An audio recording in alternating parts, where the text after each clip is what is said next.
கர்த்தருடைய நாமத்திற்கு மகிமை உண்டாகட்டும். இந்த வேளையிலும் கூட நாம் தியானிக்கும்படியாக 1 நாளாகவும் 13ஆம் அதிகாரம் 3ஆம் வசனம், நமது தேவனுடைய பெட்டியை திரும்ப நம்மிடத்திற்கு கொண்டு வருவோமாக, சவுலின் நாட்களிலே அதை தேடாதே போனும் என்றார்கள். இங்கே தாவீதுடைய ஒரு வார்த்தையை பார்க்கிறோம்.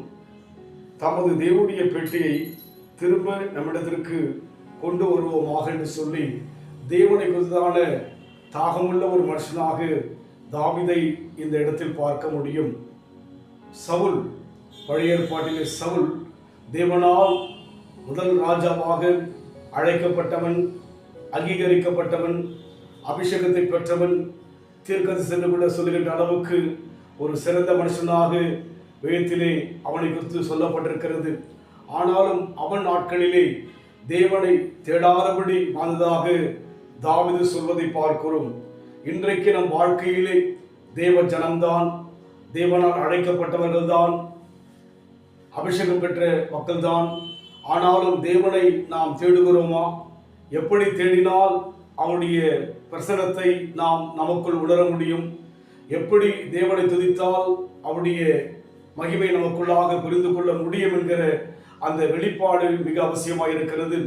தாவீதுக்கு இருந்த அந்த வெளிப்பாடு, தாவீதுக்கு இருந்த அந்த தாகமானது சவுலுக்குள்ளாய் இல்லாதபடியினாலே, சவுலின் நாட்களிலே தேவனை தேடாதபடியினாலே சவுலின் முடிவானது வேதனைக்குரியதாக, துக்கத்துக்குரியதாக இருக்கிறது. ஆனால் தாவீது வாழ்க்கையிலே தேவனை தேடும்படியாக எப்படி தேடினால் அவரை கண்டடைய முடியும் என்கிற ரகசியத்தை அறிந்தபடியினாலே தேவனுடைய பெட்டியை திரும்ப கொண்டு வருவோம் என்று சொல்லி அவன் அங்கலாய்க்கிறான். அதுபோல இன்றைக்கு நம் வாழ்க்கையில் கூட தேவனை தேடுகின்ற அந்த காரியத்திற்காக நாம் அங்கலாய்க்கிற மக்களாக, ஆவலுள்ள மக்களாக இருக்க தேவன் விரும்புகிறார். அந்த அனுபவத்தில் போக நாம் இப்போ கொடுப்போம். எஜமானன் இயேசு முகம் தேடுவேன், என் கண் கர்த்தாவின் கரம் நோக்குவேன். எஜமானன் இயேசு முகம் தேடுவேன், என் கண் கர்த்தாவின் கரம் நோக்குவேன். எனக்கு ஒத்தாசை அவரால் கிடைக்கும், என்னை அழைத்தார் அவர் சேவைக்கே.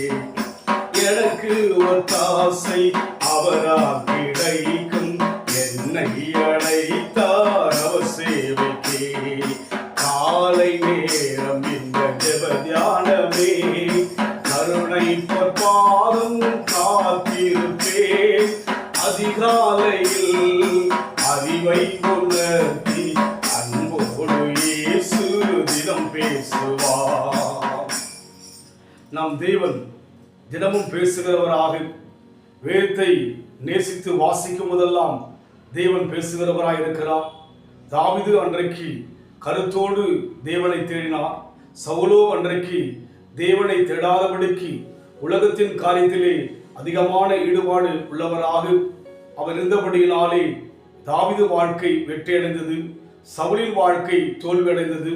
அதுபோல் இன்றைக்கு வாழுகிற நாம் தாமே தாவீதை போல தேடி வெற்றி அடைய நாம் ஒப்புக் கொடுப்போம். அன்பின் ஆண்டவரே, உம்மை துதிக்கிறோம். தாவீது எப்படியாக உம்மை தேடினாரோ அதுபோல் நாங்களும் உம்மை தேடி உம்முடைய ஆண்டவரை அன்பை எங்களுக்குள் அனுபவிக்க, அதை அநேகருக்கு சொல்லும்படியான அந்த கிருபை எங்களுக்கு தாங்க, ஆசீர்வதிங்க. இயேசுவின் நாமத்தில் பிதாவே, ஆமென். கர்த்தர் ஆசீர்வதிப்பாராக.